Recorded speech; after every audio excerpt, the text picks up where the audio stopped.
Friends, how are you? Igor Peshkovsky is here, your trusted real estate advisor on the Eastside Seattle metro area. We are in April 10th is today. There are a lot of things going on in the world, and my goal with this video to make it very simple and tell you what we have had going on over the last months, where the numbers are today, and maybe I make predictions typically like 6 months ahead. Maybe make a prediction for the next 30 days. As the world we live in, it's hard to be making predictions. But jokes aside, make some predictions of what you can expect from the real estate market on the east side in Seattle, as it is correlated a little bit with the stock market. It doesn't move as fast as the stock market, but overall I'll give you some pointers of things to watch out. So without ado, let's dive in and start with the east side.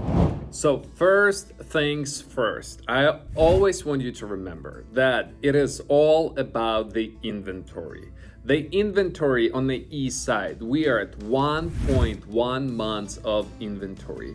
That's not much of inventory at all. That's very, very little.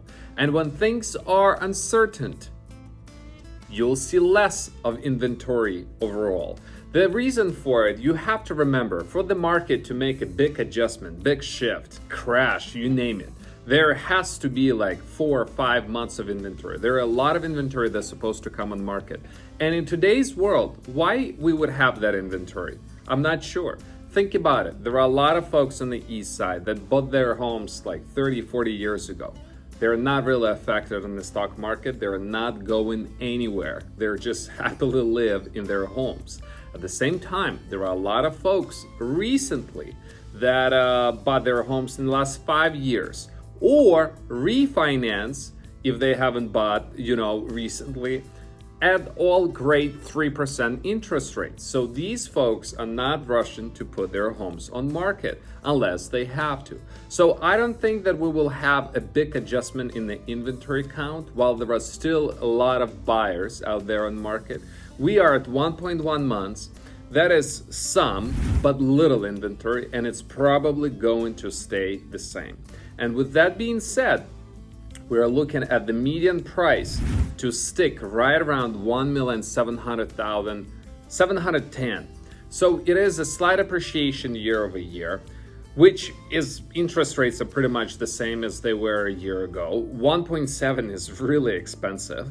If you see in 2023, we market dumped 17%, as this is when we had like almost a bottom of the market at that point, comparing to 2022, where that market was at 1.7.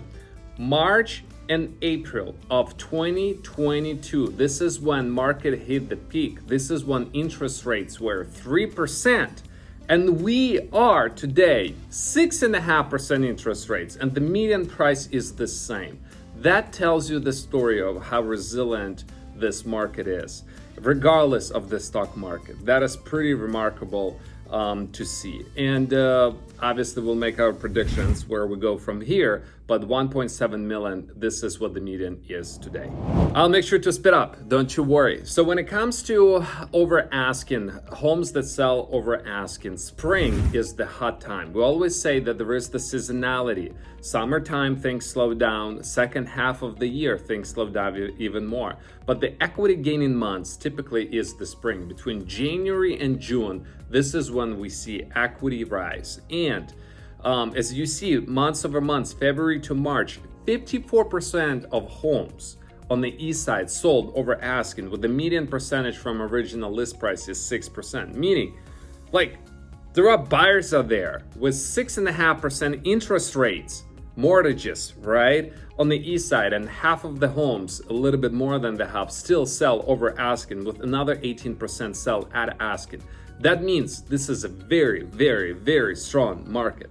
In the second half of the year, that percentage will be dropping, but still, good homes sell, as I always say, over years. And that brings us to my last special slide of how much appreciation we have since January all the way to today. So 2025 actual, on January, we were at 1.5 million and a change. Today, we're a little over 1.7. That's 10% increase.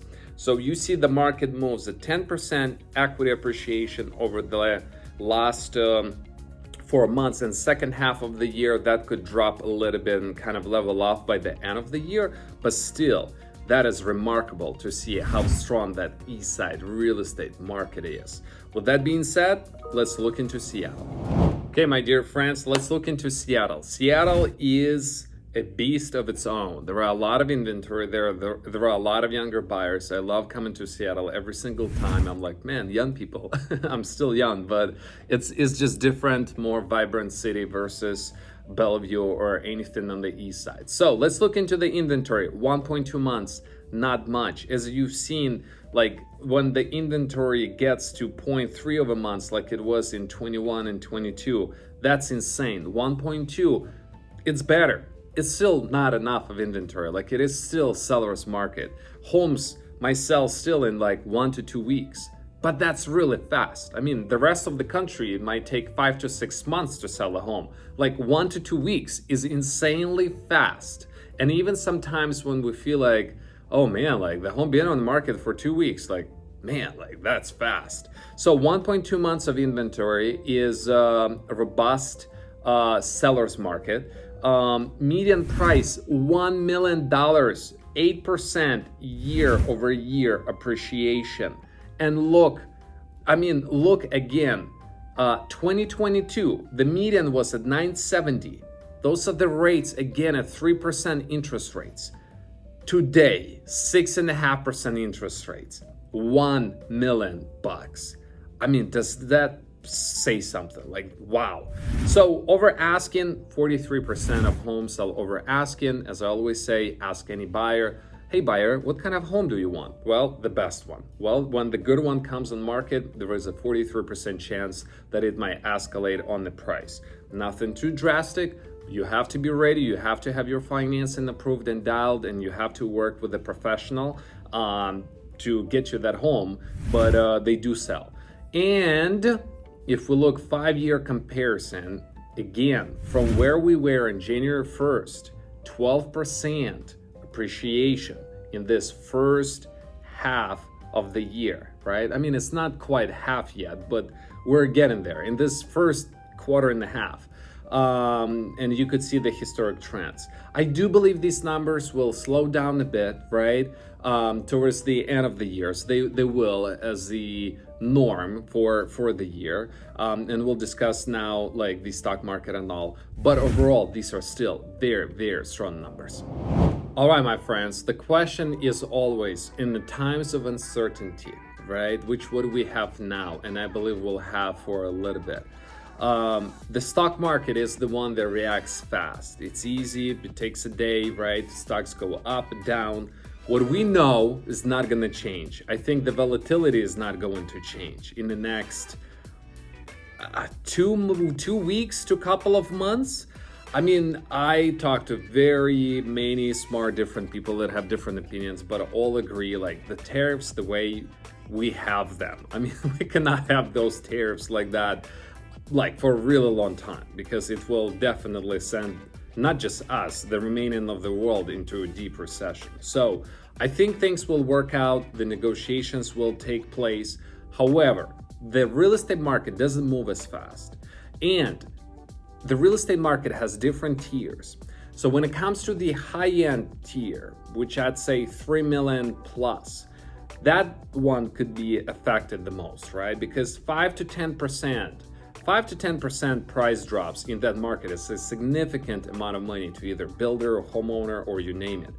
Maybe we're gonna see fewer of those homes hit the market, because if they could hold on to it, right, why would you sell now? Like, you want to have the uncertainty out of the way if you're a seller, right, to have the more positive outlook of the market. But if you are in 1 to 1.5 million or below, if you're in those price ranges, I think that's going to be a good opportunity to buy, because if you have the opportunity to move the money out of the stock market and diversify a bit, why wouldn't you, right? I mean, real estate, we don't have enough in the inventory, and I do not believe that would change in this year to come or years to come. We don't build enough.